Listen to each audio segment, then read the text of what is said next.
Hi అండి, welcome back to our channel నాను creations. Hi మమత. ఈరోజు అయితే నేను ఫిష్ కర్రీ చేశానండి. సండే కదా, సండే స్పెషల్గా ఫిష్ కర్రీ అయితే చేశానన్నమాట. చాలా అంటే చాలా బాగా వచ్చింది. నేను ఎలా చేశాను అనేది మీతో కంప్లీట్గా షేర్ చేస్తాను. వీడియో చివరి వరకు చూసి లైక్ చేయండి ఫ్రెండ్స్, సబ్స్క్రైబ్ చేసుకోండి. వీడియోలోకి అయితే వెళ్ళిపోదాము. ఇక్కడైతే నేను కడాయి పెట్టేసుకున్నాను, 3 స్పూన్ల వరకు ఆయిల్ వేసుకున్నాను. రోజు చికెన్ తిని తిని తిని బోర్ కొట్టిందండి.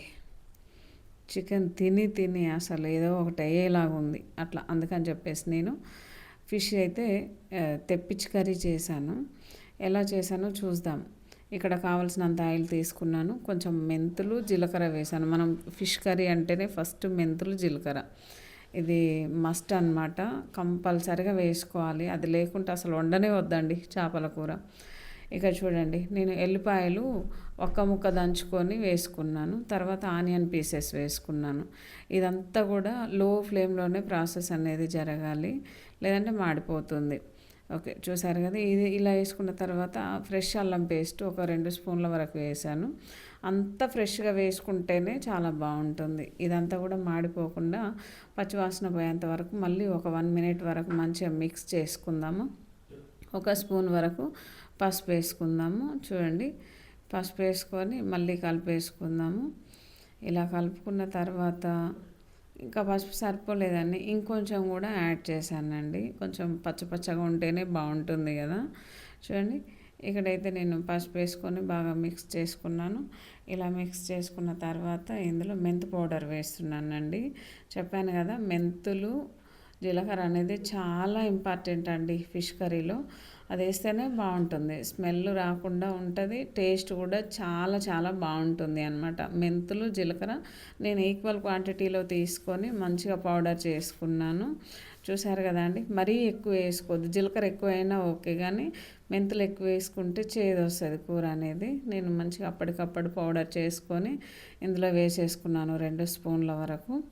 ఇందులోనే కారం వేస్తున్నాను. ఇది పౌడర్స్ అన్నీ మాడిపోకుండా ఉండాలంటే ఒకటి మంటను మనం లో ఫ్లేమ్కి అడ్జస్ట్ చేసుకోవాలి అన్నమాట. చూడండి, 2 స్పూన్ల వరకు కారం వేసాను. కొంచెం స్పైసీగా ఉండాలి కదా అండి. స్పైసీగా ఉండాలి అంటే మనం స్పైసెస్ అన్నీ కూడా కరెక్ట్గా వేసుకోవాలి అన్నమాట. ఓకే ఫ్రెండ్స్, చూసారా, ఇదంతా కూడా మాడిపోకుండా మంచిగా కలిపేసుకోవాలి. ఇలా కలిపేసుకున్న తర్వాత నేను ముందే చింతపండు నానబెట్టుకున్నాను. ఆ చింతపండు పులుసు తీసుకొని ఇందులో అయితే పోసేద్దామండి. ఇందులో వేసే ప్రతి ఇంగ్రీడియంట్ చాలా ఇంపార్టెంట్ అన్నమాట. మనకు చింతపులుసు అనేది కంపల్సరీ అండి. చింతపులుసు వేసుకుంటేనే ఫిష్ కర్రీ అనేది చాలా బాగుంటుంది. ఇందులో వేసే ప్రతి ఇంగ్రీడియంట్ మస్ట్ అండ్ షుడ్ అన్నమాట. తప్పకుండా వేసుకోవాలి. ఇలా ఏదో ఒకటి మిస్ అయినా కూడా అస్సలు బాగుండదండి, టేస్ట్ అనేది కంప్లీట్గా పోతుంది.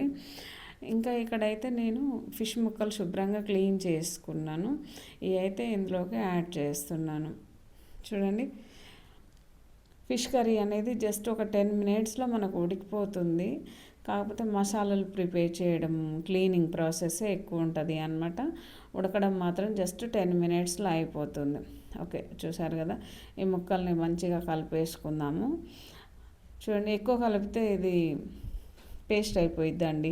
కాకుంటే ఇట్లా నెమ్మదిగా కలిపేసుకోవాలి అన్నమాట. అసలు కలపొద్దు, అంతే. ఇలా అనేసుకొని ఇంకా మూత పెట్టేసుకుందాం. మూత పెట్టేసుకొని ఒక 3-4 నిమిషాలు లో ఫ్లేమ్లో ఉడికించుకుంటే చాలు. చాలా పర్ఫెక్ట్గా ఉడికిపోతుంది అన్నమాట కూర అనేది. చూసారండి, ముక్కలు విరిగిపోకుండా, కొంచెం కూడా ఖరాబ్ కాకుండా ఎంత బాగా వచ్చినాయో. ఎంత జాగ్రత్తగా వండాలి, మనం కష్టపడి వండుతున్నాం కాబట్టి తినేసరికి కూడా మనం ఎంత కష్టంతో వండుతున్నామో తినేటప్పుడు కూడా అంత తృప్తిగా ఉండాలి అన్నమాట. చాలా బాగా వచ్చింది అనుకోవాలి. ఓకే ఫ్రెండ్స్, చూసారు కదండి, ఫిష్ కర్రీ అయితే రెడీ అయిపోయింది. ఇక్కడైతే భోజనాలు సర్వ్ చేసేసాను. ఇంకా చూడండి ఎంత బాగా వచ్చిందో. నా కూర అయితే చాలా చాలా బాగా వచ్చిందండి. చాలా అంటే చాలా టేస్టీగా ఉంది. మంచి క్వాలిటీగా అనిపించింది నాకైతే. అన్ని ఇంగ్రీడియంట్స్ వేసి మంచిగా చాలా బాగా చేశాను. చూడండి, ఈ వీడియో మీకు నచ్చింది అనుకుంటున్నాను. ఇష్టం లేని వాళ్ళు ఎవరు ఉంటారు చెప్పండి. మామూలుగా చాలామంది ఇష్టపడుతూ ఉంటారు. ఈ వీడియో కనుక మీకు నచ్చినట్లయితే సబ్స్క్రైబ్ చేసుకోండి అండి, ప్లీజ్ సపోర్ట్ చేయండి. నా వీడియోస్ చివరి వరకు చూడండి. నచ్చితే లైక్ చేయండి, షేర్ చేయండి. ఓకేనా. By. Thank you for watching. Next వీడియోలో మళ్ళీ కలుద్దాం.